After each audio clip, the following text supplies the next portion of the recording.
Now, knowing a loved one will be looked after in the best possible way in an emergency situation, especially if they have additional needs, is extremely reassuring. And here on the island, there is a way of making sure that happens well before a situation arises. All this week, along with Jeff the Mongoose, we're taking a look back at some of the most positive developments on the island in certain themes for 2018. Yesterday, we focused on the environment, and today we are talking about business and the development of the First Point Community Portal by PDMS in partnership with emergency services and local charities. It is undoubtedly one of the best examples this year of business supporting people here in the Isle of Man. And to tell us more about it, we're joined by the portal's award-winning project lead, Alexandra Koyfman, and representatives of 4 local charities who are now portal partners, and we'll meet them in just a moment. But first of all, Alexandra, just remind us what the portal is all about, first of all. The First Point Community Portal is a new way for people with additional needs to store details about themselves so that emergency services can more quickly identify them, bring them to a place of safety, provide better care for the person, and contact their loved ones a bit sooner. And where did the idea come for this? It's actually something that the police have been realizing was a need for quite a while, and some charities joined in the project because they saw a need for their service users. And this has been developed as part of your degree-based work placement with PDMS. And that degree, is it still ongoing? Yes, I have one more assignment left to go, and then I'll have my master's degree. And how did you go about starting this then? Where do you even begin? Well, this idea was something that PDMS has been thinking about for a long time. Back in 2015, there was a student project which identified this need through working with the police. And so now back a year ago, when I started out with this project, they gave me this project. Here's an idea. Try to see if you can make it work. So that's what I've been working with. And as I mentioned, you are award-winning. You are very modest about it, but you were named the Isle of Man Newspaper's Awards for Excellence Young Achiever of the Year 2018. Wonderful recognition for what you've done. And I just wonder how you felt at that moment when that announcement was made. I was pretty excited, but for me, the awards evening was more so about publicity for this project. And you manage it on a day-to-day basis. What does that involve then?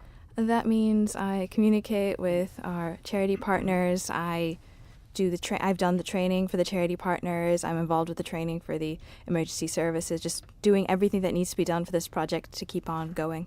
And how many charity partners do you have currently? We have 4 charity partners, 3 of whom could make it today. The other one I was with on the radio last month, so. Wonderful. The other one is the Manx Blind Welfare Society. But let's meet the portal partners who are with us this afternoon. Graham Bell is the Services Manager for the Alzheimer's Society Isle of Man. Jackie Bridson is Chief Executive of Live at Home. And Lucy Buxton, friend of the show, is the Communication and Support Manager of the Manx Deaf Society. I'm going to start with you, Jackie. From the Live at Home point of view, why did you want to be part of this initiative? Well, from our point of view, majority of people that we deal with are elderly, and we recognise that they are a vulnerable part of society, and anything that could benefit them in the future is something that we really wanted to support and help with. And you talk about sort of vulnerable people, and the great thing about this, I suppose, is from relatives' point of mind, that peace of mind element. Absolutely. I have a little experience myself. I had a father with dementia, and I lived over here on the Isle of Man, and he was in Liverpool, and we got a telephone call one morning to say that he'd gone missing. And if we'd have had something like the portal in place, then I think we would have had a quicker end to finding him than we did at the time. It resulted in me having to ring hospitals to see where he was. If we'd have had the portal, then that might have been a lot quicker, and we'd have known about it earlier than we did. Well, Graham, let's bring you in here from the Alzheimer's Society point of view. I'm sure you echo what Jackie's just said there. Absolutely. It's something that people with dementia, it's a challenging behaviour that can develop.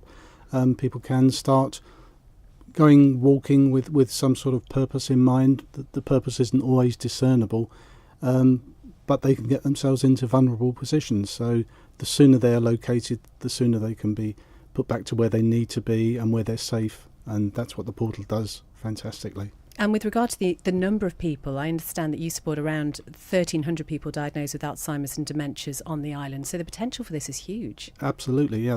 Pretty much everybody's going to be related to or know somebody with dementia. And from an independence point of view as well, it's also really helpful. It is. We're trying to encourage people to remain as independent and living well in the community for as long as possible. So something that enables people to get rid of some of that excess energy that maybe they have, or to do something they want to do and go walking or just living their lives. Something that can give that extra safety net of security has got to be a good thing. And what sort of information then would your members, do you think, be putting onto the portal? It's going to be very, very basic details. It's going to be a photograph. It's going to be their name, their address, their telephone number. Ideally something about medication that they might be on. Maybe some information about how police officers or other emergency services personnel can approach them. Things like that. It's not massive amounts of personal data, but it's just the information that the police need or the other emergency services need to keep the person safe. Now, the Manx Deaf Society supports between 10 and 15,000 people here on the island living with some form of hearing loss. And Lucy, you say that signing up to the portal would mean in the case of an emergency, people can access appropriate communication support, which is vital. Exactly. When you look at some of our people, myself included, you wouldn't know I was deaf. If I've lost my hearing aids or if I'm having a Meniere's attack, I'm going to come across as being someone who's very difficult to communicate with. If my details are there and you can quickly see, oh, right, okay, she's deaf. For goodness sake, don't try and talk to her from behind, because if I'm frightened and lonely and concerned about where I am and someone taps me on the shoulder, it's not going to help my stress levels. If someone knows that they have to face me and look at me to communicate, instantly I can see a friendly face. They can then gauge, actually, I'm a sign language user. Okay, I'm out of my depth here. Oh, but their sister can help. I can get them, and then they can be there quickly, and it resolves that potentially stressful situation from escalating as well. Because if you're deaf and you're disorientated, you can become, to someone who doesn't understand, quite aggressive looking. If you're a sign language user and you come across as aggressive looking, you're going to have handcuffs put on you, which is the same as basically gagging someone. So if you gag an oral person, you wouldn't do that. So it just gives the police and the other emergency services an extra line of, okay, how really can we interact and support? And all of this came out of the inclusion scrutiny group that, we're all part of. And it was those discussions to work together as a cooperative partnership that this project has evolved.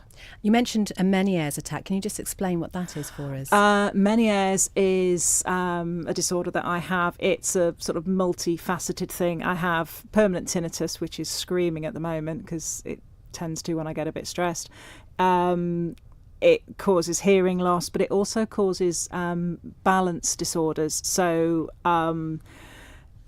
I can't sit up straight. I can't stand up straight. I can't even walk in a straight line. If I was having an attack now and I had to get to the door, I would be crawling along the edge of the room there. If I have an attack when I'm away from home, I will be found collapsed at the side of the street, not able to move, not really able to talk to someone to explain what's going on.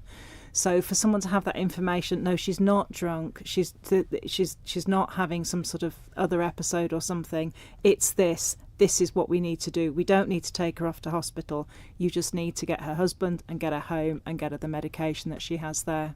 Jackie, you said something very interesting in the media release about this, about the fact that there's a real benefit, particularly for live-at-home members, of registering before they're potentially more vulnerable. I think that's a really important point for us because, some of the people that come along to our activities might not see themselves as vulnerable, and I would never describe them as vulnerable. The problem is you never know when you are going to become vulnerable. Something can happen tomorrow. You can have a stroke. It might affect your communication abilities. So I think that the profile of this is to raise it, to do it now if you can and you're happy to do so, so that when you do need that help, it's already there and in place. And presumably as well, that would be useful as well from the point of view of signing up when you're still able and want to give consent, because that's got to pose some problems as well, I'm assuming. I feel it potentially might raise questions of consent with the people that we're approaching to see if they want to become part of it. And I think some people don't really appreciate that at some stage. I think the important thing for all of us is we all are going to age. That's one thing, whether we last till we're 90 or whether we last till we're 60, we're all going to get to some point where we might need this help.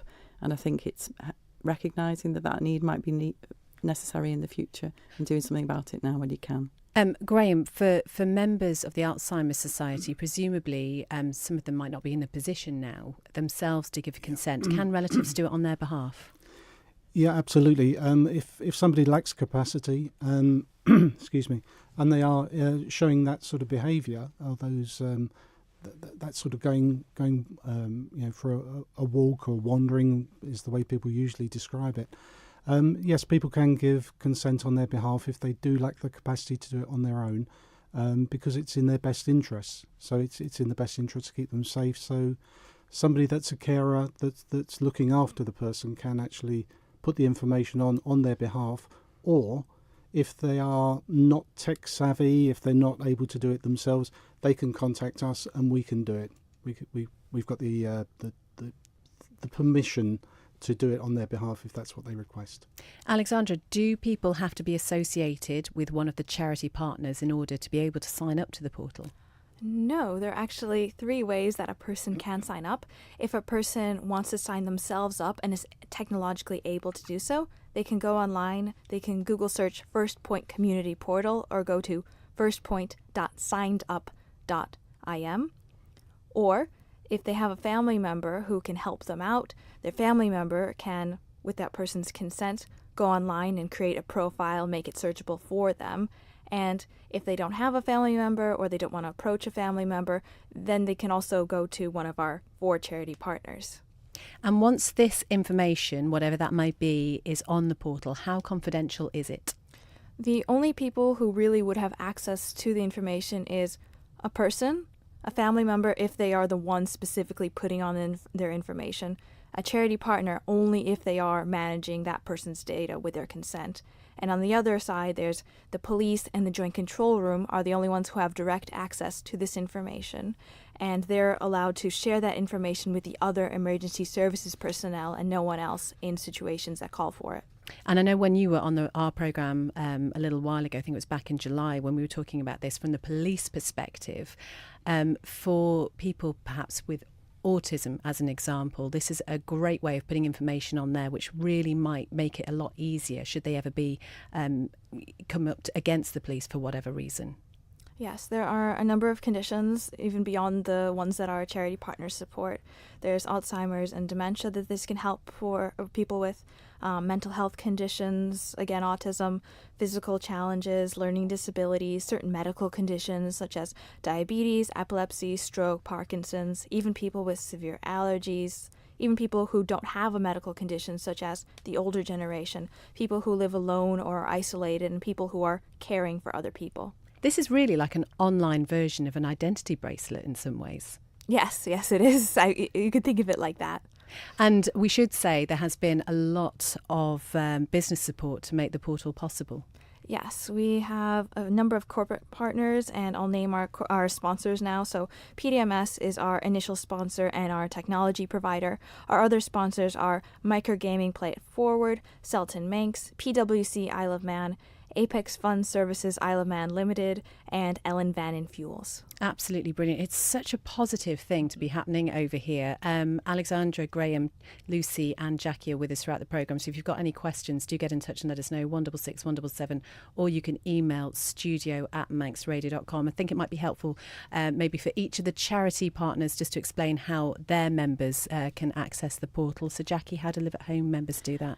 Well, if you want to do it through us, if you're out and about at one of our events and activities and you're interested, then contact the person that's running the activity, or you can contact us on 616571, or you can contact inquiries at liveathome.im. Wonderful. Lucy, what about for the Manx Deaf Society? We now run regular drop-in sessions now that our building is just about open and up and ready. So that's a Friday afternoon between 12 and 2:30 and a Saturday afternoon between 4 and 5:30. But somebody can ring or text on 202875, or they can email iomdeafsociety@gmail.com. Wonderful. And Graham? If they call 613-181, we can ask one of our dementia support workers to pop along to sit with them and do it there, or they can pop into our offices in Tower House in Douglas.